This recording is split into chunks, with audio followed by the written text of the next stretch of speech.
It was hell. It was really annoying. Yeah. Highs always served me right. I know! Every single time it's like, oh, it's a 50-50 roll. What do you get? It's like highs every time. And I always get it. Suddenly 6 times in a row. Just no. It literally just came down to him failing his concentration. 9. Yeah. Well, no, we got the grapple because Adriana gave her inspiration die at the 40%, which bunched it to 44% or whatever. Yeah.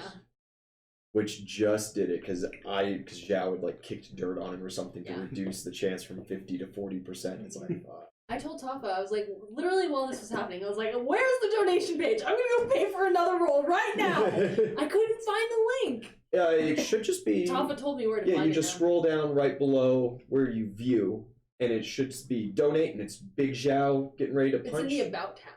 It's in the About tab? I couldn't find it. Oh, it's on mobile that you're using it, not on a computer? Okay, on computer you just like scroll down and it's right there, and I was like, no, it shouldn't be at all.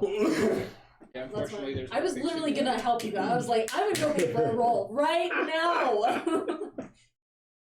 Yeah, that's something that we haven't explored yet is players in game just slapping a 5 on like, I'm redoing it! Start doing that attaching. Yeah. I was considering it. I don't keep my wallet in my pocket. It's all the way back in like my closet on the other end of the house. Because of course the D&D house is my house. So like, you know, that's just where I keep things. I got everything put away. It was put away hours ago. But I had, you know, like $10 sitting there. I was about to be like, no, you re-roll those circumstance twice. Like, fuck you. You just keep rolling that. Just I'm paying myself. Yeah. I'm just gonna put it right back in my wallet and just make a mental note that I need to buy equipment with this later. Buy some markers for the table or something. Welcome back to D&D House, everybody. We got James here. James, would you like to introduce yourself? Hello, my name is James, longtime friend of Alex and Ian. Hi, James. Hi, James. Also a fellow player before we started the stream. The Before times. Been on the longest concurrent run of Mad King. That is made it true. Halfway. With Akatora. Yeah. Who we can't talk made it too to, terribly like, much about. Level 13. Yeah, but they didn't. Right, they got to level 13, but after level 10, they kind of focused on some like campaign prep for a good while, and so they didn't really accomplish anything. Those other 3 levels. Yeah. And that was a great campaign. The big moment. But we can't talk too terribly much about Akatora or his brothers because 3 of these Muppets are going to be running into him eventually. Ominous. Because, of course, all good player characters from past Mad King runs are permatized in the Mad King. Includes 4 of them. Yeah. You also have Dwarn the drunk. Yeah. He's around too. He was a fun one. Before we talk about why you're here and get started on a couple of things or sidebarred again, I do have announcements and we have to handle them every time. Bear with me. The Halloween stream is coming October 30th, right around 5:30 Mountain Time. You do the math. We're going to do a little bit of card games, probably some Cards Against Humanity. We're going to start off our D&D House Halloween party that you do not get to participate in because we will be far too apple-juiced. But we will be starting to top ourselves off for that. And you guys can come if you don't have any Halloween parties of your own to go to. Come hang out with us for a little bit. Part of the Halloween deal is our costume contest. Woo! Dress up as any of your favorite OCs. Kite and Zhao also count. Or any OC NPC from the My Hero campaign counts. Of course, anybody from Mad King, because I took Rick and Morty out of Mad King, so there is no just easy pop culture person to dress up as. There's no more box for me to torture myself with? Well, I didn't say that. Awesome. I think just do it. If you... It's Roy this go-around, because I messed it up like first introduction, so it's Roy and Don. if you decide to do that, send us that photo of yourself dressed up and, short little make sure we know who you are. If you need any descriptions of what they look like, message me or Tafa, the DMs who know what they look like. Or ask me, who knows what no one looks like. Yeah, just ask T and just get information. If we like your style, if I'm not expecting too terribly many submissions. Depending on how many we get and how feasible it is, you'll get a shirt. We'll sign it. It'll be fun. Kites live, lurk, love, which nobody's doing because I'm the only one who owns it, and I didn't do that today. I should have thought of that. Speaking of shirts, we have He looks at us like our first shirt available. Like, I'll go get Tapas. It's like, oh, wait a minute. Kites Live, Lurk, Love shirt is available. Links are on the YouTube video descriptions right now because I am a Muppet and didn't put that on Discord today, and I had the opportunity very easily. I do not have to announce Playtest Tuesdays because you're here. Part of Playtest Tuesdays, of course, we're starting with James's new class, the Skinwalker class, and this is the introduction of James on stream. He's been in chat a good couple of times. Some of you may know him. And also, yeah, you've been on the fireside, but those are no longer up on YouTube right now. We might be doing something with those later. Maybe, probably not. James also has a pirate campaign loosely based with powers from One Piece, which is a very interesting concept that we will be playtesting later as well. Alex has made a Dark Souls campaign, which is the game Dark Souls. Any of them, pick them. For 3. Tafa's new system and my expansion for Tafa's new system, the new campaign, which is the War in the Pacific, World War II specific gritty combat. We are setting up for the home My Hero game to meet the on-stream My Hero game, and we will have a wonderful little sit-down and chit-chat about comparing and contrasting and sharing all the nitty-gritty details and all the fun stories that you wish to hear from the home game. If you have any questions, send them please to the Discord, not into just normal chat here, because I will lose them. New sound system is on the way. Should be here Monday the 11th. We're going to upgrade from our singular blue Yeti sitting in the corner in half a cardboard box to lapel mics. I can't see that. It's lapel mics with an actual sound mixer. Ian just doesn't want us to. Yeah. I'll hear everything. Comments. And I'll hear them all from the other room, setting up tech. And we have a follower goal that we are trying to set for this month. We need 10 more people to follow. If we are to reach that goal, Wyatt has promised to take Kite's Live, Lurk, Love shirt all the way to South Dakota for his powerlifting competition, and we'll wear it then. So, if you haven't followed already, please consider. Love you. James. yes. The fuck is a skinwalker? Skinwalkers, for those who are not aware, They're the memes. They're dark witches of Navajo folklore. They have turned away from the path of healing and embraced the darkness. This includes sticking people with little bone needle shards and cursing them, digging up graves and using the bones of loved ones to terrify and torture people. It sounds like a Saturday night. Or a All those volunteer. Ventriloquist. Do not Pasco. Do not play $200. Grandmama. In creating this class, I was going through for another campaign of mine, and I felt that the Pathfinder Skinwalker race didn't really fit as much as I would like it to. I wanted something a little more nitty gritty that had a basis. So that's where this came from. To start, Skinwalkers. This class cannot be of good or neutral alignment, or lawful. They are a class made from a combination of the witch and shapeshifter. I got his form. And of course, through real life stories. They are proficient with simple weapons, including bows, daggers, axes, short swords, staffs, throwing axes, throwing knives, and darts. The lore. Go ahead to read through. I do have a question. Sure. Starting us off. Right at the very top here, Skinwalker class. Is that the original Navajo for Skinwalker? Yeah, right behind it. It's you. I need you to yell it for me. Yee-na Lucy! Yee! Alex already did that. Naldalushi? Naldushi. There's an L in there. Yeah, there's a couple L's. Right. Nalushi. Naldushi, so the D is silent. Okay. At least from the pronunciations that I have heard. Google's got us. All I'm about is the yee. That's all I really needed from you was to yell yee. Basics here. You've got it. D8 hit die.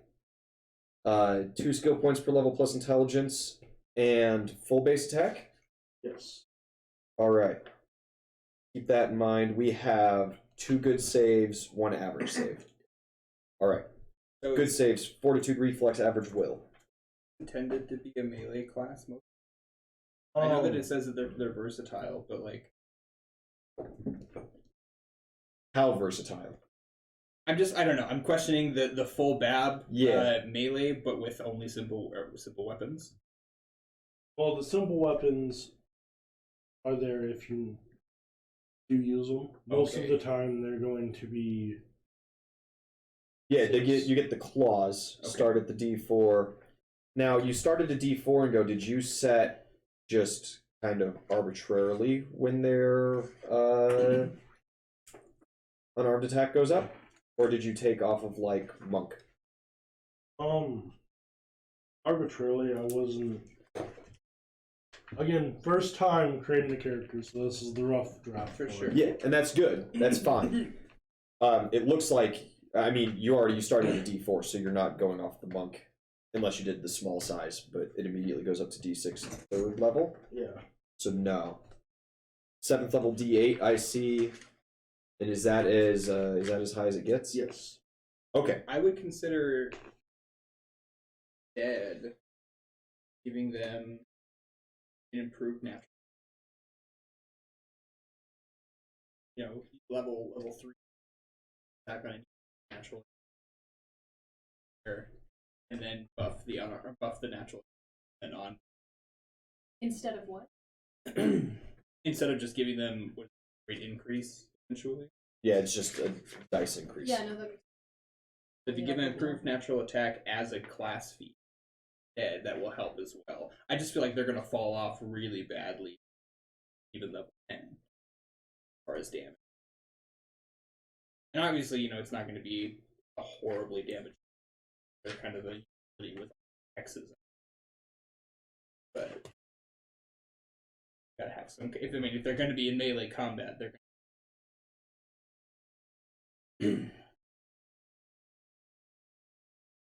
They have what is it 2 claw and a bite? Yes. Okay. Depending on what skins. So yeah, I don't know. I would say what 5 and 7. Yeah, here's that'll help them bounce up in damage a little bit. So 5 and 7? Something like that. Something later on. I see where it's increased now, so it does increase maybe even a little too quickly. But then it's like I said, as soon as you get to around level 10, it's going to peak out. Yeah. And it's just not going to do enough later on. And that'll give them something to kind of keep a little bit of an edge. And even if you just stick with straight dice increase in damage, like Monk unarmed damage or Brawler unarmed damage, having an ability straight up end at 7th level and never seeing it again isn't normal for it. Usually you start with kind of like your core class abilities that continue to improve throughout the entirety of the class, and then as you level up, you add the new ones instead of having something that starts and then disappears halfway through. Using like the monk table for that would help a lot, because then you already have your smalls and large built for. and it grows exponentially. About it tapering, and then just. The I biggest still thing would like to see natural attacks, kind of their bread and butter. Which Yeah. can be done. I have a couple. Sure. So, seems like you have a pretty clear idea of what you want, like, or the folklore that it's based in. Yes. So, how do you see it fitting into what? What part of the party is the skinwalker? Yeah, Oh, like what does the ideal skinwalker? Paladin, cleric, rogue, skinwalker. excuse me. Jokes. Well, Please, this is the time to share. the Oh, main thing it would fit is to be a decent damage dealer, mm-hmm. but also be able to use its hexes and possibly spells. I'll get to them towards the end. Okay. With disrupting combat, along with being able to get information and mess with enemies outside of combat as well. So disruption Yes. is what we're aiming for. Easy. So I noticed too that I just saw that like their BAB and increase damage. The bone shard is a hex use. Are you planning on letting them gain hexes as witches do, or is it maybe half the range? Witches get hexes, what is it? Pulls? Yeah. And then a major hex at 10th and hex at 18th. And especially if it's a full base attack class, you cannot It's on give it the full third page. hexing capabilities. Bone shards. With the bone. Yeah. Okay. That's just something I had a question about, because I like the idea of them having access to hexes, especially if it means they don't have a spell list. And Because are that will there kind of give them that halfway that we're looking for. Yeah. specific? Yes. Yeah. There's Hexes is a whole- different I haven't than used. spells. I haven't looked at any of Really Yes. dope list. I've Yeah. wanted to Witches use the are really witch class. witches and Ideas. shamans. Super fun. For the Yes, hexes, Shaman's better, but you know. where you maybe have a few spells as well, but mainly I would Solid. consider maybe not phrasing, at least just not phrasing it as spells, but say maybe Yeah. give spell like The only issue with abilities hexes as we go and Yeah. very Specific specific. situations. And Where it's there's like, no, not this as spell many. is the only And one if that you you fuck it get. up, you kind can't of repeat thing. it for 24 hours. because the See, that's what I've idea heard is is class. you get so many hexes per Yeah, day, it really needs idea. some. and your hexes go off of the bone chart. Yes. I would go Which give it a dice you base have cooldown to- instead. Do a touch attack Touch attack, against okay. an enemy to actually have it. Okay. Okay, so you need a physical attack. You need to land that to place an X. No range. Yes. Okay?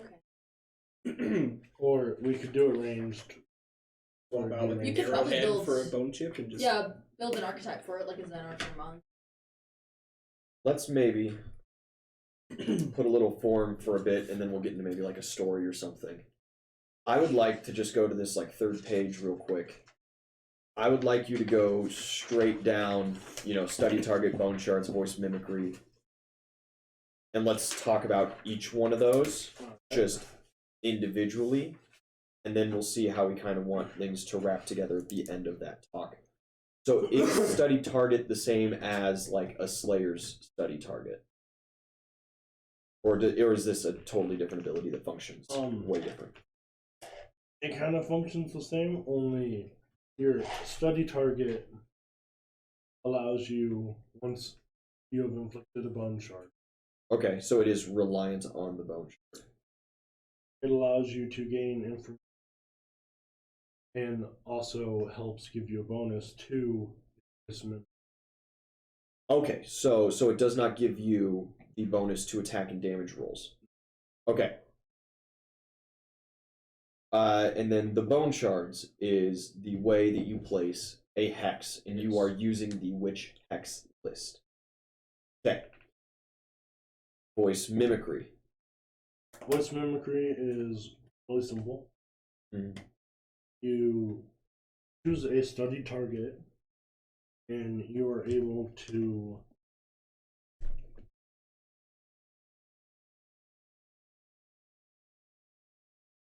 So yeah, Similar. so you get to utilize their own voice or other voices that you've collected as a form of charm person. Or familiar voices. How long do you have to study? Probably Just around. Or...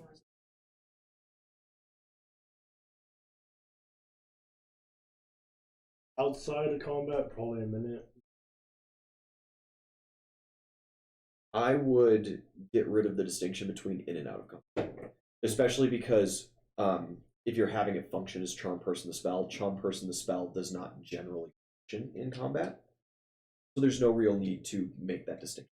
Okay.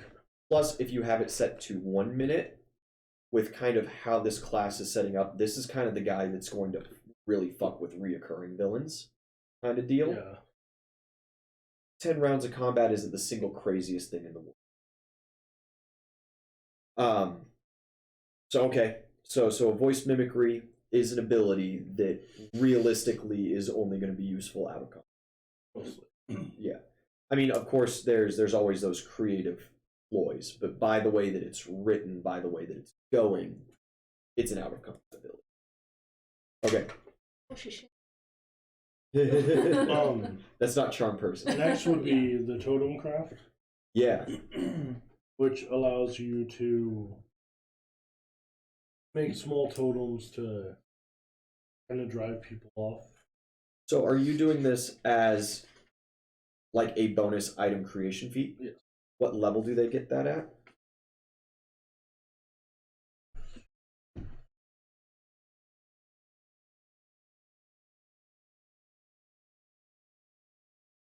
No, that's greater totem. 7th level? I would almost argue that it should be first. Just like alchemy. If I would say 1st or 3rd. Well, I guess that depends. How temporary are these totems? If they're natural material, are you going to set a time frame for them, or is it a straight up magical item specific to this class?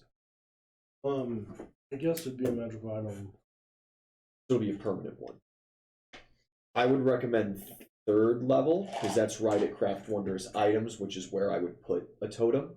Which is one of the things I wanted to ask you about since. Yeah. I like my casters. Except for Zhao. Yeah. Well, Panda's a caster all his own.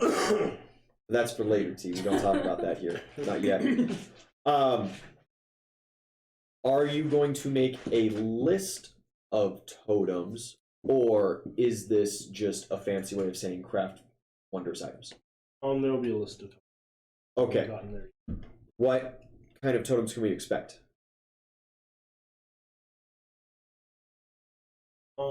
Yeah, a little bit. Okay. There'll mainly be a few wards, ones that are meant to scare away enemies. Sure, yeah. Wards of fear, wards of misdirection. Ones that are just to mainly disrupt.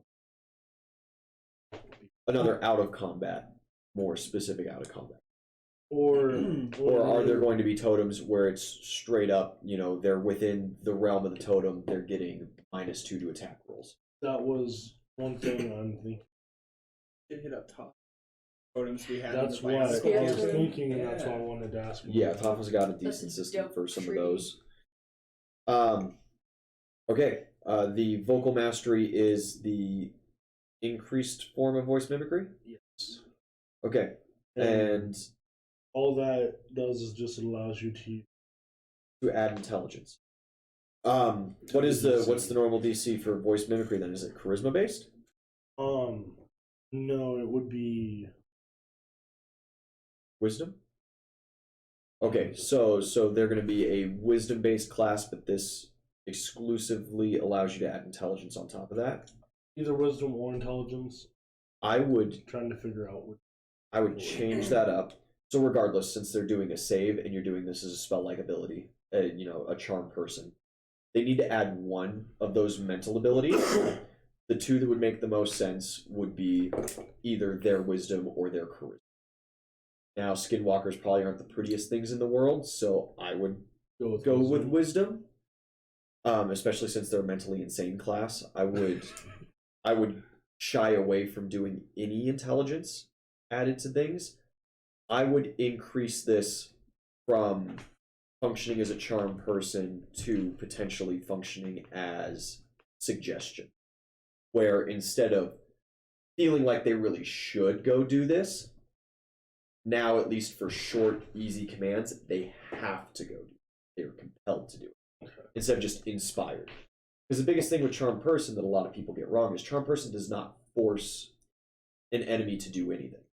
It inspires them, it makes them more friendly towards the idea, and it makes them much more agreeable towards it. Okay. So switching it then, having it upgrade. When does vocal mastery come in? At least so far. Vocal mastery 10th level. The 10th level is a plenty good time for players to have access to suggestion.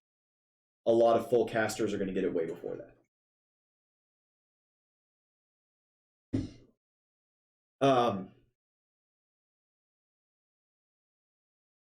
Another big thing that I would do on that same suit then, as part of voice mimicry, allow skinwalkers to add wisdom to diplomacy checks. Okay. Diplomacy and bluff. I wouldn't say intimidate. I think that's much more what the wardings are for. The voice mimicry is to inspire them to do things. You would do that either through bluff or diplomacy checks. Yeah, I was thinking that, but the other thing, since it's vocal, I was thinking 6. See, but that's and so that's then when you're going into just adding 2 different skills. Yeah, which don't make. And that's not a thing that any standard Pathfinder class does. That's a thing that a lot of DMs allow, especially with some variant rules, like we do that in the My Hero campaign. But if you want to make this for Pathfinder, you can't put that in. Okay. But something as simple as then saying, yes, you add your wisdom to these diplomacy and these bluff checks, then means that those skills become more powerful, more important. And since they're a wisdom casting class, they're going to have a good wisdom regardless, but they might not have a good charisma, and it would fuck with the build a good bit if someone was walking into this and didn't understand that, and built a skinwalker with -1 charisma, because I'm this filthy trash man who collects pelts and turns into monsters and sticks bones in people. And then they get into the game and it's like, what do you mean I need to make diplomacy checks? So I would throw that onto the voice mimicry. Okay. There's a reason why I wanted to have the other DMs here. Absolutely. The point of Playtest Tuesdays. Every Tuesday. On D&D House. Where you are. Okay. Now, Coven. Coven. Oh, Coven. Yeah. Words. Coven. What is it? What does it do? Why? So Coven, the idea with it is, since you get it at such a high level. What level is that? Not 19 or 20? 17. 17, okay. It allows you to have other witches or lesser skinwalkers in your coven, which gives you more bonus. I would recommend rewriting. I understand aesthetically why it has to be skinwalkers and witches, but for the purpose of it actually fitting into a campaign, I think it would be almost like a pact. I was You also like, thinking of that like too try as well. tattoos party, and you can exchange power that way. That's a better way than what I was thinking. I was thinking of just replacing it with the leadership view. And then, of course, at that point, it would be more. Yeah. But it would make more sense, and it would be a lot easier to fit into campaign. I think at that point. Choosing your bonds is much better than just being like, I now get a small army. DM, gimme. Those are very hard to do, and The only thing in Pathfinder that allows for that, of course, just standard, is the leadership feat, which has rather restrictive rules, and any skinwalker could simply take that feat. That is true. So yeah, I would recommend if you're doing a coven and you're giving bonuses for being like in combat with people in your coven and stuff, you just got to be able to choose it and be like, hey, you have your wisdom modifier in strong bonds. Okay. There is a blood tattoo scarification requirement. Or it could be based on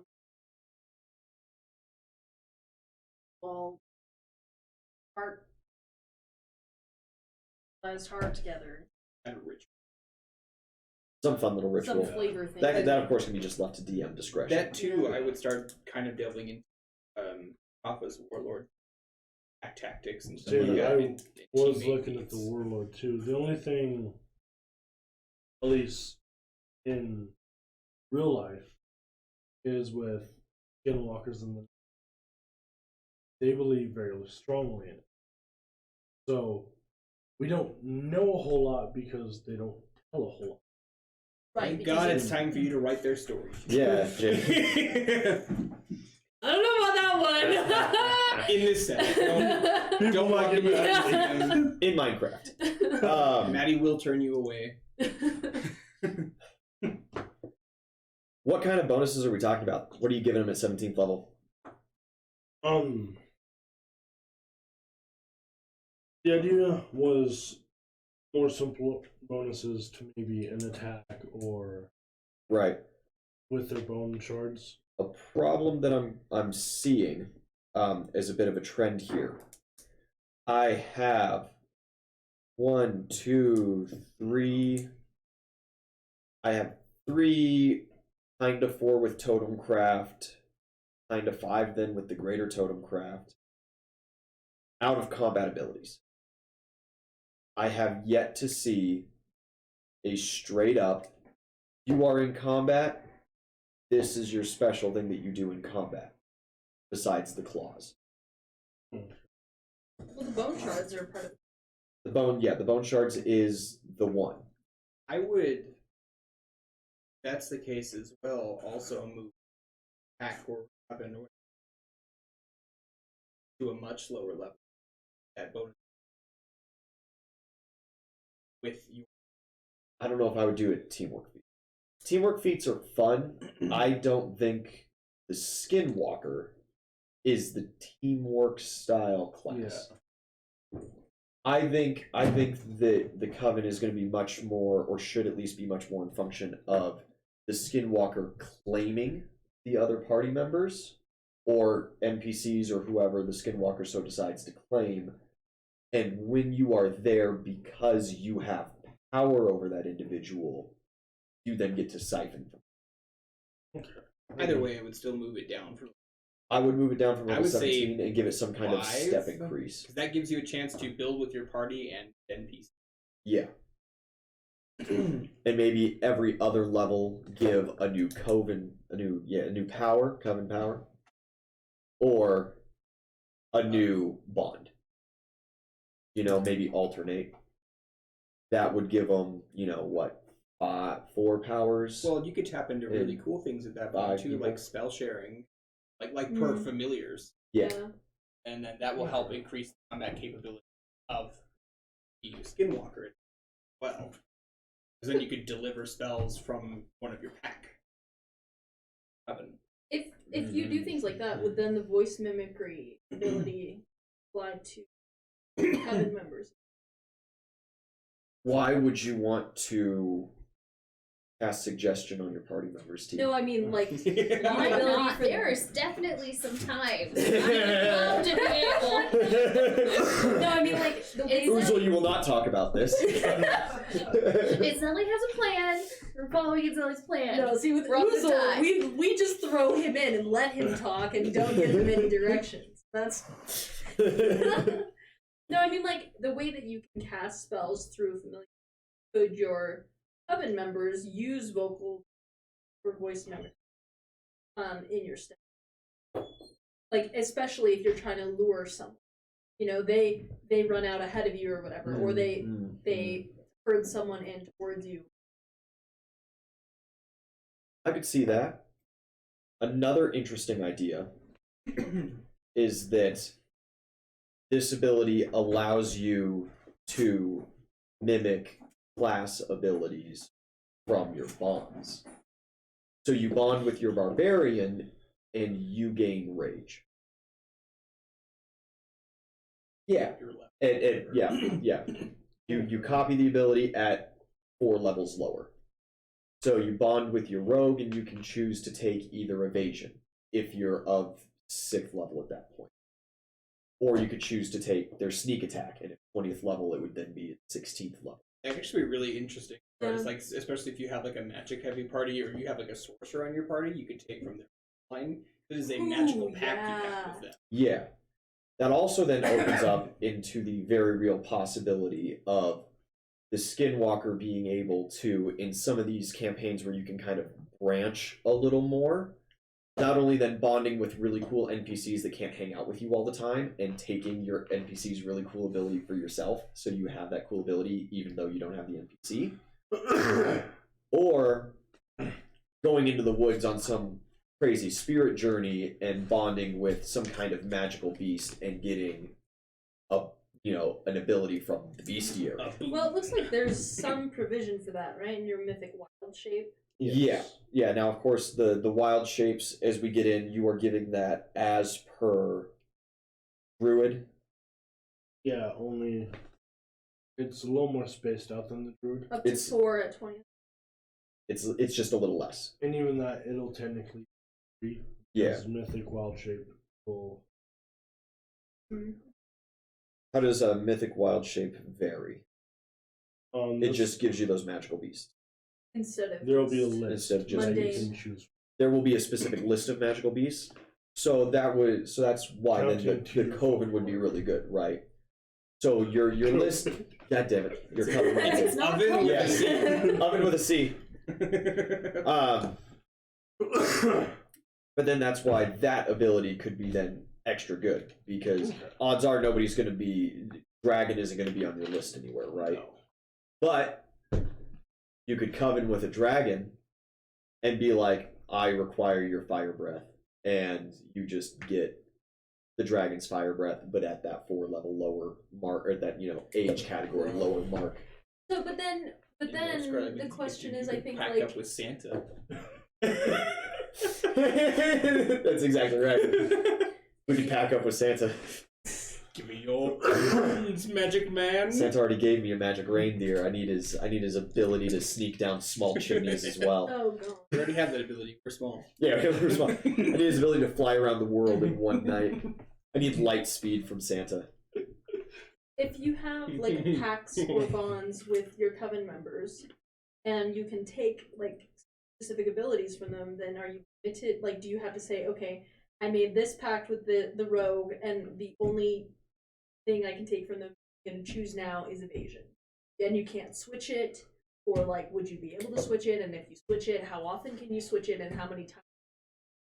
Abilities from your coven members? I would put it as a permanent bonus that is chosen permanently. Yeah. However, this class has plenty of room still in it for a little love. You gave it full base attack bonus and good saves, but 2 skill points, D8 hit die. So we still got plenty of wiggle room with these special abilities. We almost got like for a week. I would say on a weekly cooldown you could change what that is, but that also requires you to be with them for that week. Yeah, because that's the whole point, is that you are in a lesser way becoming them. And then of course, would it be one party member per cooldown? I would say you could only change one effect at a time. Yeah. Because that's kind of, not only is it a limiting factor to put on that, yeah, but also, when you think about what you're doing, you are making this strong bond with a specific individual, and as a skinwalker, you are partially becoming. in order to change that part of you that is them, you got to spend a lot of time with them specifically. It's not like you can just bounce around and give all your friends a high five for a week and then suddenly all your bonds change. At that point, honestly, I would give it a really thematic. Well, obviously, so the initial is obviously ritualistic, right? Yeah. And then at that point, you gotta stick the rogue for a week, eat him half alive. Yeah. Because you have to become part of him, right? Yeah. So you'd have to fill your body with Your some friends kind are of just gonna have essence of scars your and friend. bite marks all over them. There's just a tap. Yeah. Unless you're just sitting there like shoving bone shards under their fucking fingernails every day for a week. Like, no. but I would give it something really thematic like that. Like, you have to drink their blood once a day for that whole week or something. Yeah. Like, because it would have to be that very like intimate. I'm bonding stronger with. Okay. And that's obviously just pathetic. But it would add, I think, a little bit more to personalities of the character you'd be able to look at. Depending on the character and the campaign, you could choose. It would be done. With a Warforged, you're just filing off some of the metal. And Yeah. Tetsu. Take your supplements. Alright. So that's a general go over of that. You have some bonus feats written in here, Yes. but only 2, 6th and 14th level. These are ones that when I was looking at the feats that skinwalkers were able to get through Pathfinder, fast change, they generally get at 6. And that just moves their skin changing ability from a standard leave to a. Okay. And Mastery of Form gives them. It just gives them they can turn their form perfectly. Okay.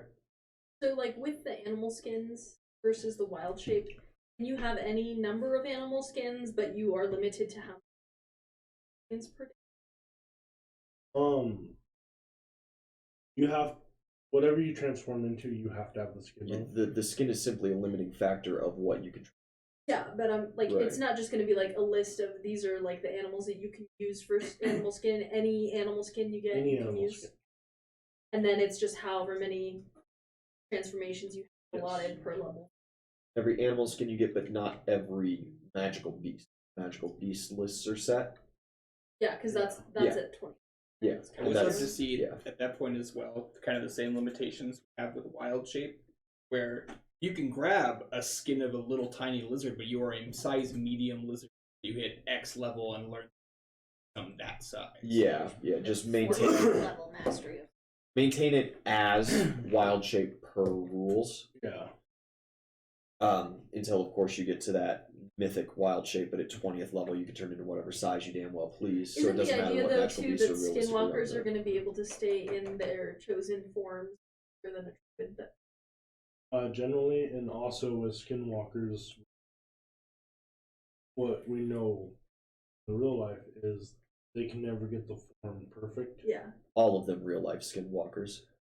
So the caveat then would need to be written down as a special ability gained at either first level or whenever they get their first transformation, their first wild shape. That says something along the lines of you get to add your level in hours to the wild shape or something like that. You get some extra time.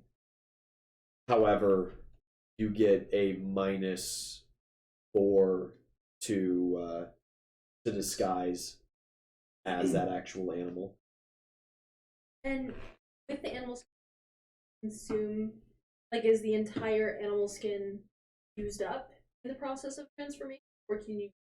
You can reuse it. It has.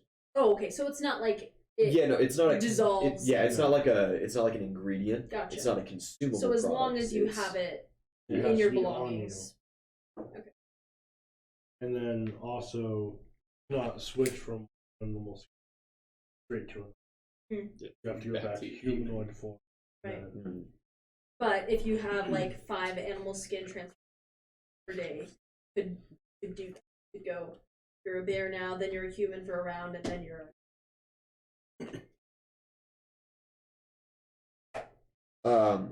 One other thing is just on the front page, this little caveat you have here below the class skills. Classes don't do just bonuses on anything. So you have like this +2 to perception and stealth, and +3 to survival, swim, and climb. Classes don't do that, Jim. Is there any class that does? I believe it.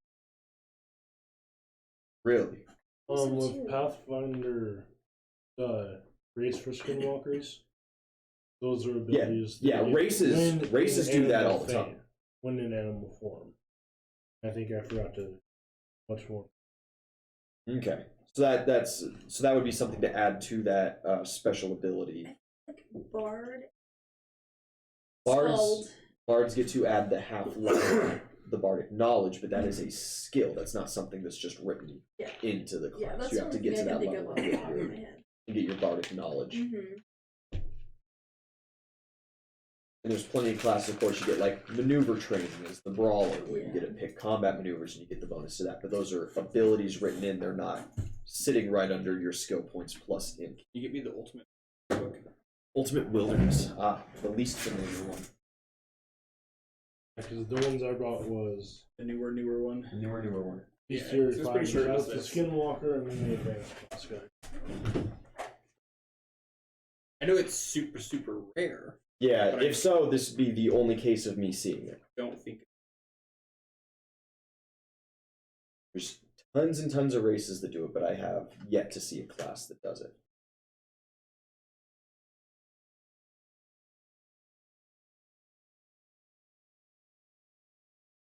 Conversation. Carry I'll on. pop back in when it. And there's one thing I did want to clarify. Okay. The frightful present. Frightful Presence. Where is that? 4th level. 4th level. Frightful Presence.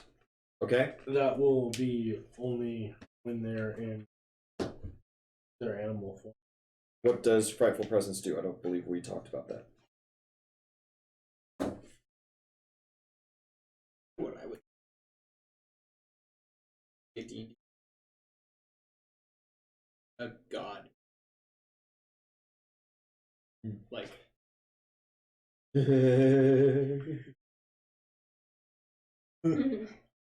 Don't tell people where I got my gods from.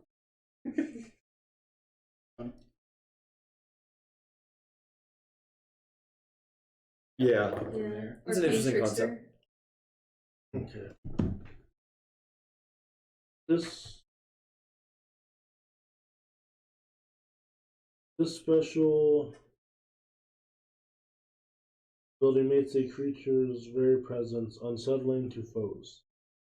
Activating this ability is a free action that usually part of an attack.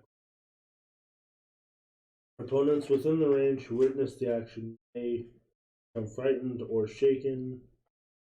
Range is usually 30 feet.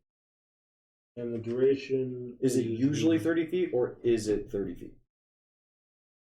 Because you set those things. You don't have to use wishy-washy language. On here it says the range is usually 30. Okay, so specifically I'd probably make that. We will set it to 30 feet. Because it doesn't make it super. That's pretty standard. Yeah. Radius. What are the bonuses? Why do I want this ability? What is it? The duration usually lasts 5d6 rounds. That might. The ability affects only opponents with fewer hit dice or levels than the creature has. Okay. Affected opponent also resist effects with a successful will save DC 10 plus half. Fighting creatures racial hit dice plus frightful creatures charisma modifier. Yeah, easy. Easy change. 10 half level wisdom.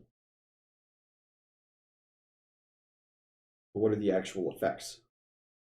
On a something failed like this, save, right? the opponent But I would is just make shaken or panicked. You know, like paladin or not paladin, rangers. Favorite Some traits and wilderness stuff. training and stuff like that gives them a bonus anyway. I would just Yeah, slide it exactly. in there as that. That was all I was saying about it. What's the effect? On a failed save, the opponent is shaken or panicked for 4 hit dice or fewer. Frightful presence is a mind fearing effect.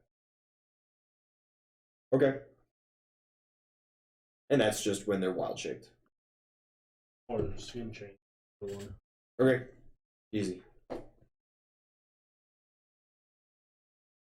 Alright. Any other? Fun character. I actually have quite a few of them in my North Star campaign. What's your fun idea for a skinwalker? You could have someone who works as like an exotic animals dealer. Yeah, but like black market, and then is secretly a skinwalker. Beef Stirwin. Yes, Tiger King. No Carol Baskins. Okay. Seeing how this class is kind of getting put together a little bit here. I definitely feel a lot more confident. Yeah. The combat capability. As well with some of the minor.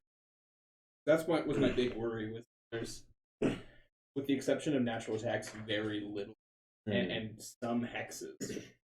But even then, you got to be really careful with the hexes. They have a 24-hour cooldown. Yeah. Yeah. So that really doesn't give much in terms of offense. Even being an offensive utility cap. That's why witches need buff. Witches need buffed. Something fierce. They absolutely do. Okay, so with your intake of wild shape, with a slight change to attack die, why do we have any weapon proficiency class?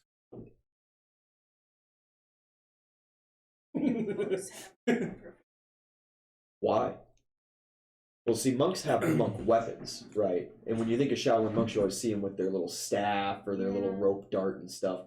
Skinwalkers, I ain't never seen no skinwalker walking around and then being like, "No, I'm gonna stab you."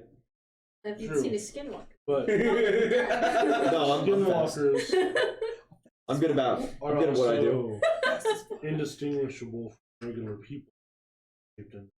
Yeah, but also regular people can't effectively use axes and spears and swords. Hold them. They can hold them, but you can't use it. Right? There is a difference, even in simple weapon proficiencies, from any adventurer, any of the other classes, and a peasant. Yeah. I could whack someone with a sword. I'm not. Yeah, that doesn't mean that you're trained in sword No, that's what I'm usage. saying. Exactly. I think a really cool thing for the Skinwalker class would be to have it as the exclusive natural attacks and relying on wild shapes. And on top of that, I don't know, I even, you see a lot of monks and stuff, and it's like, oh yeah, I totally have this super cool staff, and then everybody forgets that the monk has a staff, because when does the monk ever use the staff? Son of Wukong. Absolutely. And that's only in Mad King. That's not even just a Pathfinder thing. Yeah. I think taking off the weapon and the armor proficiencies would be a very interesting thing to do with this class, and give it stacking natural armor. It goes. Yeah. Armor feat later on. That is a good idea. Yeah. Well, I wouldn't even do it as the monster feat, because of course the monster feat only gives you, I think it's a +2 to natural armor, as per the feat. So you'd have to have laid in there weird times, just stacking feat. You can just say natural armor +2 at 3rd level, and then say natural armor +4 at 6th level, and every 3rd level or whatever, increase it by 2 up to a maximum. That's 9? Maybe not do it that frequently. Question of Walker's spell said that they also use the bone shards to cast spell. They would have to use the bone shard to cast a spell, or is it like a? The idea I had for the spells was, since having hexes spells plus the yellow. Yeah. At least I thought. Oh, absolutely. I figured The only full BAB class with spells is Paladin. Since- We all know how many spells they cast. Yeah. you get the increase in bone shards, Uh-huh. have a shortened spell list, and they can use those by technically burning them to cast a spell So would it be for a like day. per the witch's spell list then? Yeah. However, That's the not higher terrible. level the spell, more bone shards it takes. Yeah, a third level spell takes 3 of your bone shards. So, and they would be a spontaneous based on materials. So then that would be so spells can be cast just by destroying the bone, but to cast a hex it has to be a touch attack. Shard. So I would almost favor something like the Vegas at that point, where it's a part of the attack portion. I don't know about that. I think that might give a little too much to that ability. I That's for think, hexes. Wasn't that what the hex is kind of doing already? yeah, but to be able to get it for free as part of an attack instead of its own separate round that you have to utilize it might be a little too much. I would keep it as implant a hex as part of a touch attack. I would probably say that the spells have to be cast as a touch attack as well. Okay. If it's a buffing spell, it changes basically nothing besides the fact that it's just touch spell to tap your friend. If it's an enemy, it makes it a little bit more difficult, of course, but that's kind of the point. And it does also then limit some of those just... I'd have to look back through the witch's spell list, but I know there's some things where it's like... I don't know, maybe odd utility, I guess is what I'd call it, that maybe the Skinwalker just shouldn't have. I feel like you should stack your spells on warding, on, kind of setting like a on setting like a territory, and doing kind of like this almost strike and fade kind of play. I don't think the ability of sitting back behind your friends and burning your bone shards to cast buffing spells or debuffing spells on the enemies is in the Skinwalker field. Okay. Warding for is hex ward, or is it buff, or is it more? I'm saying warding per how he's talking about the totems. Right, that was my where question. it is a physical item that produces a radius effect. And that radius effect is something like you come in, you make a will save, and if you fail your will save, you are shaken. Which is the -2 to attack rolls and reflex. You have a totem set up with a certain radius, and any unwelcome guest within that radius suffers the -2 to AC, or allies get bolstered the +2 to AC. And I think that it would be just fine to have a set list on your bone shards of, touch buff spells that you could burn bone shards to add effects to a totem for that duration of time kind of deal. Okay. I would use the witch's spell list maybe as inspiration, but I would not just copy and paste the witch's spell list. No, I was gonna pick. Yeah. Because especially with a full base attack bonus, this class has to be limited in that magical realm. Which is what I was. Yeah. And because of that, I would personally recommend just taking spells out entirely from it. I would say, That's no, kinda what I was. don't do the witch's spells. Give them the hexes with these bone shards. Shoot by 20th level, you're only giving them 18 shards anyway. 18 casts of a hex through a day is well more than what they're going to burn through. And at that point, honestly, I would explore doing what we've already talked about doing, which is buffing hexes so they don't have that 24-hour cooldown. Yeah. Yeah. Yeah, especially if you're using a component to cast a hex, it becomes a lot more intimate and powerful. Yes. I was looking at decreasing that penalty for failing, or for if your opponent succeeds. Yeah. Or maybe even just removing it, since the only way they're going to get the hex is through the bone shard. Yeah. Or Or at 18th level, is it? Through the totem. No, where is it? Where?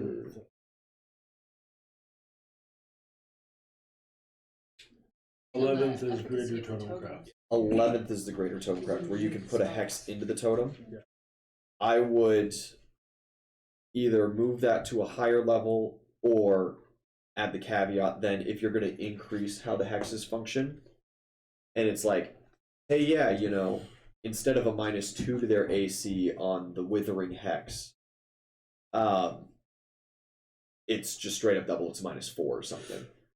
I would say that hex effects put on totems are half.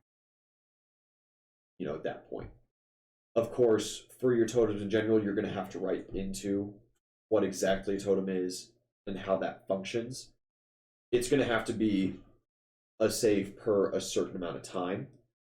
I would maybe do it like a poison, where there's a little bit of character input for it.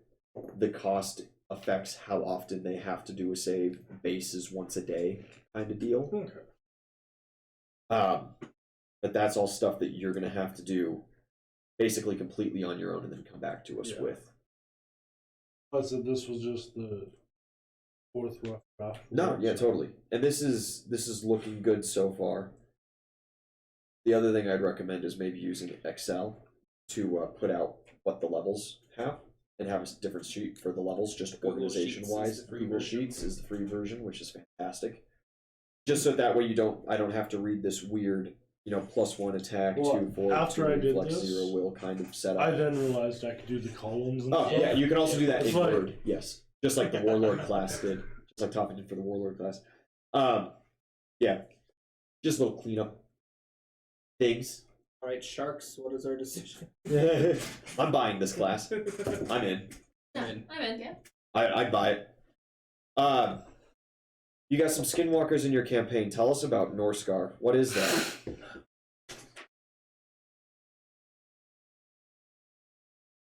Maybe we'll also, it's 8:12. We can spend up to 10 o'clock.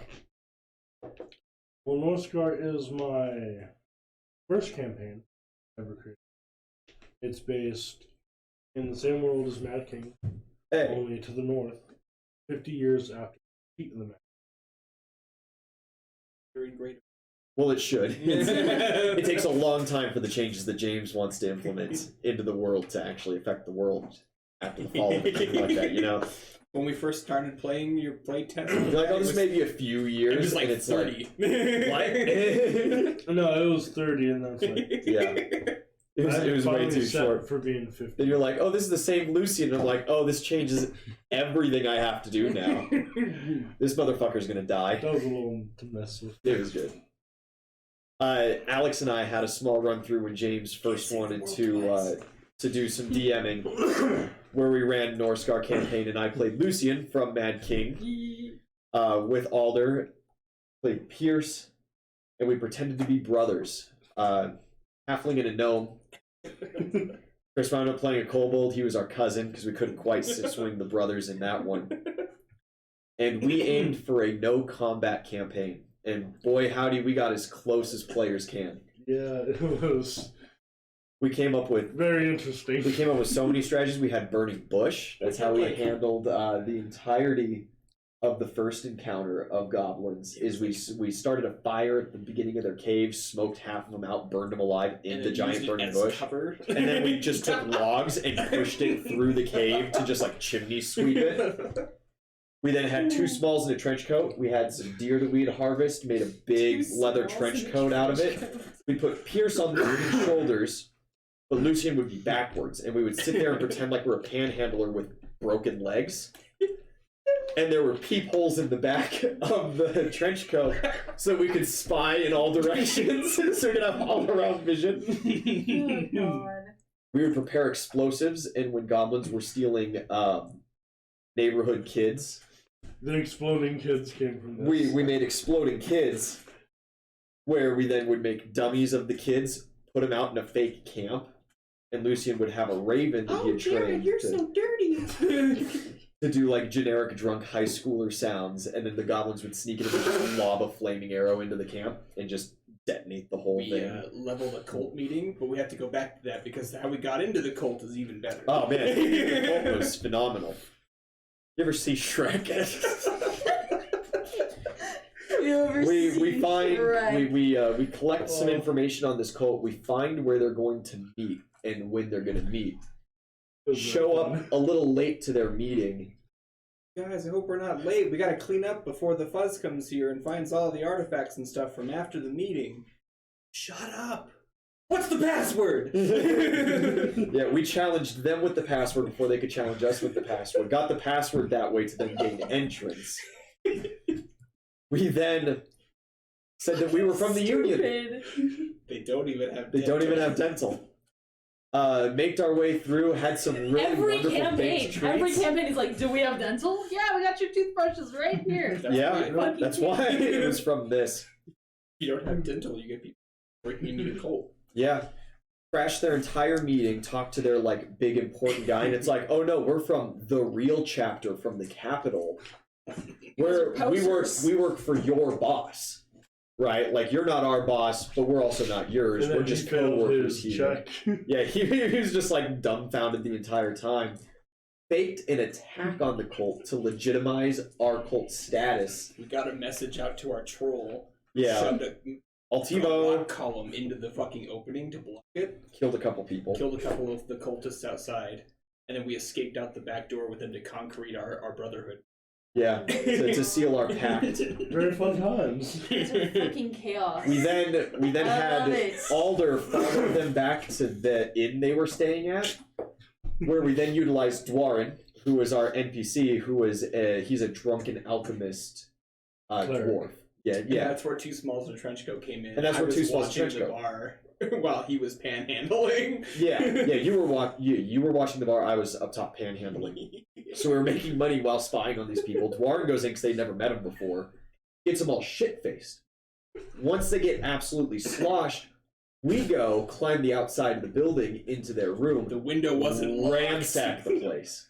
Steal everything. All their artifacts. We get some very good artifacts. We get an excruciatingly important book or two. And we get a map of all their locations and their meeting times. Oh, God. We then leave a crumpled up note that was like, gonna rob these idiots blind XOXO Brandon, which was one of the cult members. He was the dude who gave us the password. And we just like crumple it up and leave it somewhere in the room so that they have someone to blame. Ordered him. We get to their huge, big ritual. They're trying to like resurrect a dragon. Which is a big no-no. James like, oh yeah, they're in this temple and it's half buried into a hill and there's no possible way that, you're going to be able to do anything besides barge through those doors and stop them. And it's like, wrong. We spent like 2.5 hours putting this plan together. We soaked the hill with so much water that it became unstable on top of the building, and then set explosive charges at all the support pillars. And then we detonated. And it caused a mudslide. And the roof fucking... Yeah. There were like 2 survivors that we just kind of like plinked out with bows as they were trying to run away. Oh my god. Alder pecked someone's eyes out and that was about it. And that doesn't even get into the worst of Ian's crimes with the animals. Oh yeah. Lucian is a druid, kind of, right? He's an animal rights activist so long as it serves his purposes. And he is more than willing to utilize animals to protect other animals. This is where the whales. That's where my orca comes in. In the Highland games, because of course Lucian in this campaign keeps the motif of Lucian from Mad King. Has the ability when he befriends animals to shrink them down to little miniaturized statues, which is a thing you can do in Pathfinder. You just have to multi-class with Wizard. Fairy Companion. Fairy Companion is a fun spell. Of course, you also don't have to do that. You can just get Craft Wondrous Item and have a wizard near, and a good enough crafter's check will make you this necklace that can cast a spell for you. He had an orca. It's just this little tiny statue, doesn't weigh anything. Well, my main animal companion's Alder, of course, my boy the big red eagle. Well, why don't I just give him the little whale statuette and have him fly 200 feet above the battlefield, and when the bell rings, I'll just drop a whale on whatever team I feel is the most threatening. And that's how Lucian's wife's entire squad was taken out, winning us the Battle Royale. Did you get a good prize at least? I got Absolutely. yeah. The wife that didn't want to be the his wife wife. that didn't want to be my wife. But it She- wasn't for like, it wasn't like a forced marriage. I want to have sex with this woman. We were trying to get her to come with us. She needed to get out from under her dad's thumb, and it wasn't really her dad. She was a dragon in disguise. And we needed her to save the world, and she was like, "No, I have to watch over these babies, and oh my god, oh, and I can't leave home." And it's like, no, Come with you don't understand. I've saved the world once. Nobody saves the world twice. I'm going to die. I need to train all you motherfuckers to handle this because the world needs saved, and I can't do it. So you're coming with me. I'll never come with you. I'm going to make my own path in life. It's like, all right, watch this. We win the tournament. Claim your prize. I choose to take a wife. Well, who do you choose? Bam. Now you're coming. That's fucked up. Yeah. That's fucked. And she had like this whole little speech prepared. This whole just like, you can have my body, but never my soul. And it's like, I don't even need your body. We're not doing this. Stop pouting in your room. We need to go train. God. And then, of course, I got a timey-wimey, spacey-wacy toy and fucked time, and we popped into Santa's dimension. Yeah, that was our Christmas special. We popped into Santa's dimension and saved Santa from So, some mutant elves or something. I got a hourglass, and every time you tip it, it goes back like 10 seconds or some shit. I don't remember what it was exactly. But I just... He didn't The time understand. timer. He didn't Yeah. understand what it was when they gave it to him, so he just spends like a couple minutes just shaking it back and forth. Oh god. knew it. And then he just... It launched up into the sky, glowed a little, and then went... we, of course, had another troll. We had two trolls. Yeah, we had Tiny and Altivo. Tiny. Yeah. Tiny was our second troll. Altivo was the first. Altivo was smart, though. Altivo, we met under a bridge. A town hired us to exterminate him. And instead, we gave him a keg of ale and a goat. And we're like, hey, you want to eat some cool meats? Come with us and you can just clean up shop from whatever we do. And he's like, I like man flesh. And it's like, good, because we're fighting a cult right now. So. And he's like, yeah. It's like, caveat, you got to pull our cart. Because I had gone to a woodworker in town and hired him to build a gnome-sized siege tower on ski. So it was only about 10 feet high. Everything about that sentence is beautiful. And it was A about gnome-sized siege tower on skis. it was about 3 Just wait foot till you hear about the floor. cannons. Yeah, I decked that thing out. Yeah. So our bottom floor had like a little bookshelf which we kept erotica that we sold on. And like little we had hammocks and a bathtub eventually. Yeah, it extended out, and it had a tattoo parlor and a bathtub, a really nice Yep. bathtub. that Second extended. floor, we had little blinds that you could pull to shoot out of and then just let go and they would drop down. And One had a cannon. yeah, One had and a one swivel cannon. cannon. And then up top, we had 2 swivel cannons And Alder's perch above and all Alder's of that. perch and a little flag. Yeah. But we our little Bearheim mobile. Pictures. we did not get a lock for our wagon for like months. We didn't need one. We had a It was troll. pulled by a troll. We never, he never really was away from it. Yeah. Then we had to build a secret panel in there so we could hide all the artifacts that we stole. Yeah, we had to wind up building all kinds of secret I had a panels voice and stuck stuff. in my head. We then also, though, right? So a big thing, James's campaign diverts from Mad King in sound lore. In the very far north, all the dragons are frozen in like this humongous ice sheet, and most of them aren't really dead. They're just like kept there They're from some ancient chilling. spell. Chilling, straight G chilling. So dragons are like starting to leak out, and that's kind of one of the premises of the campaign. Global warming. Due to cult magic fucking up the preservation magic, but also global warming potentially. There's probably not enough people left after the end of Yeah, Mad there's King probably to not warm enough that people. globe. This fucking like red dragon gets out. We get to this town, we're hanging out for like 2 days. We leave town. We're like getting ready to leave town with, it's like the town that hired us to get Altivo. And that we got our battle tower from. So we just like got all of our stuff organized, all of our eggs in the basket. And we're like, let's go explore the world. And this dragon just mows down the entire town. Levels it flat. We show back up, there's like 10 survivors, and we're like, we've been sent by the government to govern this town for you in this tragedy and to help with the recreation. We like respect jobs to people, and then we went to the capital, met with all the chiefs and stuff. Lied through our teeth. lied through our teeth. We walk in and it's like, hey, we've been sent by such and such town to let you know that it was destroyed by a dragon. And they're like, oh my god, so who's in charge? It's like, actually, funny thing, we've been voted in charge. So we need our papers of nobility and mayorship finalized. It was that we had purchased the town, but our transfer paperwork got burned in the dragon. Yeah, got burned in the dragon fire. That was what it was. And with our roads of nobility. And so it's like we need copies of those made.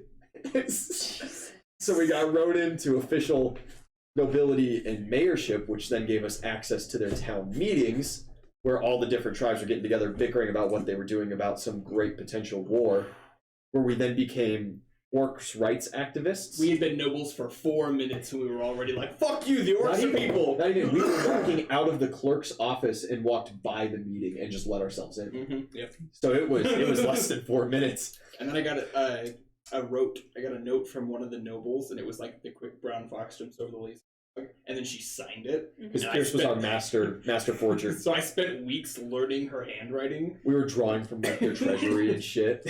God, our bank was so full. It was we a had beautiful like thing. $75,000 in the bank. Yeah, most of it was just stolen. Yeah, we were assholes. A complete dragon skeleton. Yeah, because we took the body of the dragon that the cultists were trying to resurrect, as well as all their other artifacts and stuff. We had How the fuck did you move the body of that dragon? We had a troll. We had 2 trolls. Yeah. And it's a body. It's in parts. Yeah. It can be separated. Yeah. So there was a lot of Lucian's very familiar with anatomy. Great. There's a couple of trips. Yeah, that campaign was a show. It was basically James fun. being like, I've got the basics of DMing down, but I really need to know how to handle everything. And it's like, well, you want us to throw everything. Oh yeah, you have the right group, obviously. Yeah. Jesus. This is why Ian and I aren't allowed to be players together. We had a staff that would hold druid or hunter spells. It was like a staff of storing, basically. I would put tree shape in it. And when we were in like competitions, we were at the Highland Games, we're sledding down the hill, and this guy's like ahead of me just a little bit, and I need to win. And so I'm like, hey! And he looks back, I'm like, catch! Toss him the staff with the spell prepared, so he just turns into a tree in the middle of the field. Like, later, loser! Somebody else is catching up, I flip out one of my stone statues, and a mammoth appears in the middle of the mountain. Just run into that, and it's like, enjoy the soft, fluffy airbag. I'm going. We cheated our asses off at those games. Yeah, there was the log toss. I cast tree shape on a bee, because tree shape does not increase your, like, weight mass. So it was a log. A lot of bullshittery in that game. There was a log that could fly like a log, but it was just a bee. Just tiny little weight. And then we entered Altivo as the member of our party to participate in the log toss. There's just all these normal people, and then this 12-foot troll throwing bees, and we buffed the hell out of him. Which is also why this round of the Highland Games, magic is only... There's going to be some magic sensors around. Only in combat. I'm always in combat. Only if they catch me. Yeah, only if they catch halflings are us. a prey race, we're always in combat. There was like, Pierce made people... Pierce turned opponents blind in the archery competition. I handed it out like fucking candy. Yeah, it was. That entire festival, every person I came across, I made blind. And then we had to go find totems similar to like little carved bear totems. Until Dawn. Yeah. Yeah. So every time you pick it up, it would give you a vision. Well, this dude found one, and I was like, I want it. So I had my wife, who was an orc. That was a diplomatic marriage. Yeah, a diplomatic marriage that ended up being very sexual. For a gnome at the time. Yeah, he got messed up in that relationship. I did a lot. She was lusty. I needed a lot of 3 pelvic reconstructions? Yeah, no, it was a lot of surgery. My legs got realigned a good couple of times. Yeah. It was just the whole body. You broke a couple arms too. Yeah. Ribs were broken. So she runs in front of him real quick and just goes, and then he and dropped the totem. So I grabbed it and I was like, "You looked at my wife's tits and just fucking made him blood." Yeah, it was. Jesus. It was dumb. We were as dumb as we could be with it, and boy howdy, It's it one of the greatest worked. campaigns I've been in. It was Yeah. great. It was a So what I'm hearing wondrous is James time. is a very indulgent and patient DM.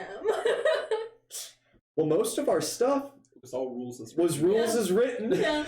We just got lucky that no one succeeded on their saves all Yeah, the we time. got lucky that we put a bunch of points into like bluff and shit. Yeah. And that firstly, like all of our stories were put together well enough that they were plausible at the time of giving them. And that nothing got too ridiculous until it was way too late and the person that could realize that we were bullshitting at that point was too far invested that it would hurt them if they called us out. Yeah. So And then, of course, like I said, we had, they were only like 4 or 5 hour sessions, but 2.5 of those hours is just Ian and I plot. yeah. So we It had was- backup plans for the backup plans. It was like James turn away. We had like full sketches made. It was dumb. We Yeah. never got to do Operation Kris Kringle, No, we didn't. We didn't get to do Kris which is Kringle. unfortunate because we had just gotten flying reindeer. Yeah. Yeah, for saving Santa, he gave us both a present. My present, being a collector of animals, was a flying reindeer, which was a beautiful gift. My present was to be turned from from a gnome to a halfling. Oh my god. So I was just an alternate timeline. We And just of like course, cried. The whole premise for the beginning of it was they had their ships sink by Kraken, so they kind of lost their memories. So when someone knew Lucian, it was like this huge climactic, earth-shattering event. It was like, Yeah, it was you're like, not my... You're not my real I don't know you. It's like, I don't know me. Pierce, please. Don't talk to me. Oh! And then, yeah, immediately after we met Santa, and I was like, I want to be a halfling. Like my brother. Like my brother. And then, A total rewrite. Oh, to Yeah. bring it back to the Skinwalker, there are Skinwalkers in the campaign. Yeah, dude who They're a turned tribe. into an orca was one. Part of my wife's team that got smashed by an orca later, ironically enough. Bitch. He was talking mad shit. Oh yeah, Because there was or Luke. yeah, that's it, our Luke. Because one of the games that you had to do was cross this humongous, nasty, frozen saltwater lake. And everybody's looking at each other like, what the fuck? And then they're looking at our team, and it's a drunken dwarf, two idiot smalls, and a troll that obviously can't swim. And you also had penguins too. Yeah, I had one one giant penguin at the time, and an otter, a regular sized otter. That was all of my aquatic creatures, and it's like this guy's like, haha, y'all gonna get fucked up. I spent like a week before those games patrolling those waters with my penguin, Taming befriending an orca, and then we get into a game, and it's like he turns into an orca. It's like, well, I produce my orca, and he's like, what? And it's like, so yeah, not only am I now riding exactly the same speed as you, but I'm on top, free to do whatever the hell I want. So enjoy all these entanglement spells and other bullshit. He got fucked up. And The then, orcs of didn't get to course- participate in that one because I turned one of them into a tree. I turned their Yep. participant into a tree too by doing the same, like, hey, hold this with the staff. It's like, how long does that spell last? 6 hours. Later, loser. And then, of course, the messenger from Akatora also. Ah, yes, yeah, that Which- that little freaky deaky kid. The current players in North Shore, I freaked out Sam how I described it. I'm like, yeah, there's a dog hanging around just outside of your campfire. And it looks like it has something in its mouth. Mhm. It seems like it has a. So, okay, well, I'm going to throw meat out and I'm going to be like, come here. But it crawls up. It must have been hit by like a wagon or something. Kind of fucked up. It's a semi. And it's like, oh, come Seems here, like come that here. was I'm there. like, it drops this like scroll thing, and it looks up at you. You see these amber eyes, and it reaches out with this clawed human hand. Says thank you. Then Thanks for the tip, my lord. grabs the meat, puts it in a tank, gets up on 2 legs, screams and runs away. That's basically exactly what happened with us.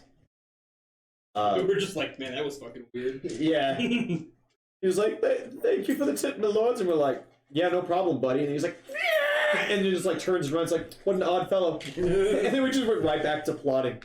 We were unfazable in that campaign. And I did try. The only time you got our blood pumping was when Chris was playing. Chris's kobold rogue. I was just gonna talk about that. We infiltrated. The cult has a castle, and we had to infiltrate the castle. So we show up with this wagon full of booze. And we're like, "Yo, resupplies here. We're from the Union. Y'all ready to hear about our benefits and party?" And they're like, "Yeah, actually, that sounds wonderful." We've been working. Let us in. We start partying. We're making up all these bullshit union benefits that these guys apparently get now. And then they're like, yeah, we've been waiting on resupply for a couple of days. We've actually been running really low. This is actually very vulnerable. It's like, oh, well, we're not on your regular schedule. This is supposed to be extra. But we're heading back to HQ. We'll take the message back. Is there anything else you need us to take? Like, yeah, actually, we've been sitting on this treasury that we've pilfered from the nearby towns for like a good couple of months. So we send Chris down into the catacombs to find this ancient book that we need that was stolen back from us again. So we're just retrieving our rightful property. That you stole. No! Yes. We borrowed it. We borrowed. It was borrowed. On loan. He's going to take it from the main cult members below the castle while we're distracting literally the entirety of the castle. As we're rolling their treasure on, we're offloading kegs, and we're like, yeah, this is hardtack. You know, these are the long-standing rations that we were bringing for you. It's explosives. And we're just putting them right next to every main pillar of this castle, every support beam possible, every just wall. Chris is down in these fucking catacombs, though, getting heart palpitations as, like, all these, like, jump scares are coming out of him. This spooky bullshit's happening. A bunch of draugrs and yeah, and he's like stealthing all of them barely. He's fitting through like these book-sized holes in between walls to like get access to other rooms without walking past enemies. And then this portal opens up, and these two like grotesque mask-wearing motherfuckers come through, and the cult guy's got the book on the back, and he's like, "Ah, welcome, masters. It's wonderful to have you." Because like, well, this is fucked, and he just like bolts.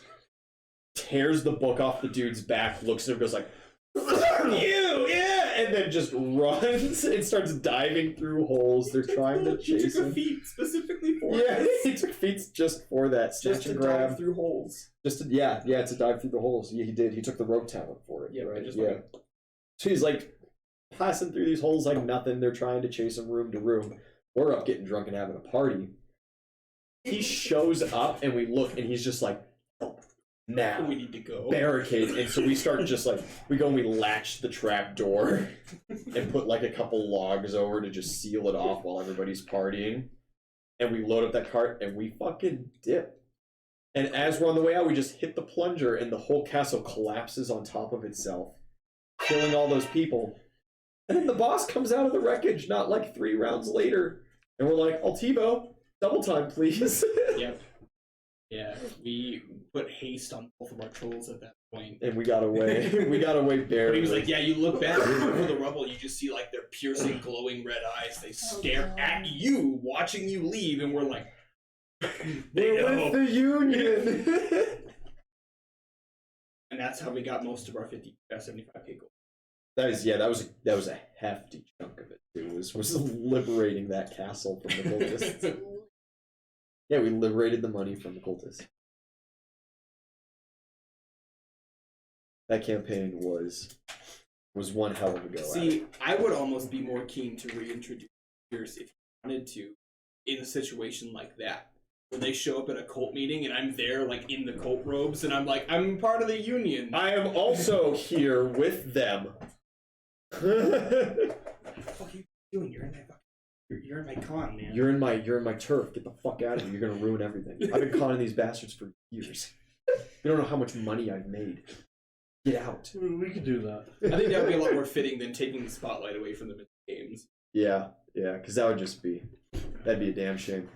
Won the falconry contest by exchanging with Alder the birds that he received. So of course I can like, as the hunter, you can go behind your animal's eyes and utilize things that you can utilize that your animal doesn't necessarily. So I shoved a wand of magic missiles into his armor, like a battle turret out of his back, and magic missile never misses. So we'd fly around in this, like, swarm You of shot doves. everyone else's falcons out of the sky? No, we'd shoot the doves, right? And Alder could then collect all the doves. He's a nice big eagle. He can carry 5 doves. But he just can't catch 5 doves in a round unless they're already dead. But he would come, and he would give me the doves, and I would give him a small dose of cocaine. That he would then, on the way out, smack into other birds' faces. Oh my god. Getting them super high. And that's where Taffa's written down line, he keeps some of his favorite lines come from. Yeah. I just don't think the other birds are worth my cocaine. Yeah. That's where that came from, was from that event. Because there were a couple birds that were like big deals. And they were like keeping up, if not just a little behind Alder. So I got him high as fuck and just watched him flop around on the ground, trying not to overdose. But then the rest of them were just like normal falcons. It's like, I don't really need to worry about this. They're only going to catch like 2-3 birds. I'm at 27. I don't need to. These other birds are not worth my cocaine. A couple eagles and hawks. Yeah, exactly. They were just regular ass birds doing regular ass things. But God, yeah, that campaign, we fucked everything up. Very fun campaign. Put Altivo in at the eating contest at the Highland Games. Gave him the curse of hunger, so he could not be satisfied, and just watched him almost consume the other contestants. He had like one of the guy's arms at one point. We had to like jump in and stop him for a moment. No, stop. No, please, the table. They'll bring more, I promise. The servants are just slow. And there was also the drinking competition.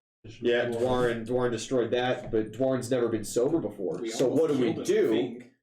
We sit him down, being sober. and the second before that drunk bastard starts drinking more, we cast Purify on him to instantaneously get rid of any alcohol in his system, throwing him into a PTSD episode, compelling him to drink copious amounts of alcohol. We're good friends, is the takeaway. Yeah. Make friendship through forced marriage. Didn't ask him if it was okay if we made him sober. I told him I was going to cast a different spell on him so that he would accept the spell effect. Altivo, he had a tap in his back so that Dwarven could make Troll's Blood potions. Sounds familiar. Yeah. In fact, I don't think I've been in a campaign with a troll as at least a semi-NPC that the troll has not wound up with a tap in his back. It's too good not to. It's too easy, man.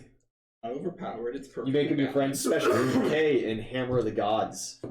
That Bogan Redcap, the leader of the goblins and the trolls, did a favor, and he's like, tell us your boon. And they had a mentally deficient troll, like dumber than a troll dumb, that would like hang out, and he was just kind of like team mascot. And Kay's like, I want that one. And Bogan's like, treat him well. We'd send him Christmas cards with alchemical photos of him, like in the alchemist shop. Kay just wanted to hang out with him. Mm-hmm. It was a wonderful time. You like Kay? Kay is an interesting feller. He's a good noodle. He is. Most of the time. I remember He's a little off, but he's got the spirit. the last playtest I was in. We met Logan Red Cap. Yeah. And I was playing Ziphos. Like, I want friends! Yeah. Yeah. And You bailing, bud? Goodbye, Alex. see, We'll be ending stream here probably shortly. 8:43. It's a Yeah. pretty good time. but he ended up, after we killed a bugbear and stuff, and got up there, I named the bugbear Steve.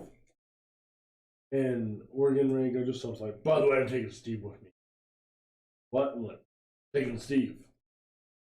And as we were leaving, I just pick up the bugbear and just drag him with us. That was in one of the playtests. Yeah. Yeah. But all right, guys. I think we'll call that here for tonight. We got some good work done on this. Next time you're ready to bring it on, we'll do another polish run on it when you get all that other stuff typed out and get your totems made up, and we'll figure totem powers and what hexes are good and what hexes need buffed and what don't and stuff like that. And we'll let you guys know. Next playtest Tuesday should be solidly lined out for Tafa's new system. New playtest for that. Tune in tomorrow for Mad King. Be there. I forgot to ask Alex if he was available, actually. Marquise is not going to be here for Mad King. So we will not be continuing with the 1v1s. There will be something else happening. But there are plenty of other things that could be happening. That all depends. I totally forgot to ask Alex if he was going to come. Show up anyway. An adventure Yeah. of some Yeah. sort. There'll be something going on. We'll try. Good night, everybody. Good night. Bye. Hey guys, if you liked what you saw, please consider subscribing and following us over on Twitch. Thank you.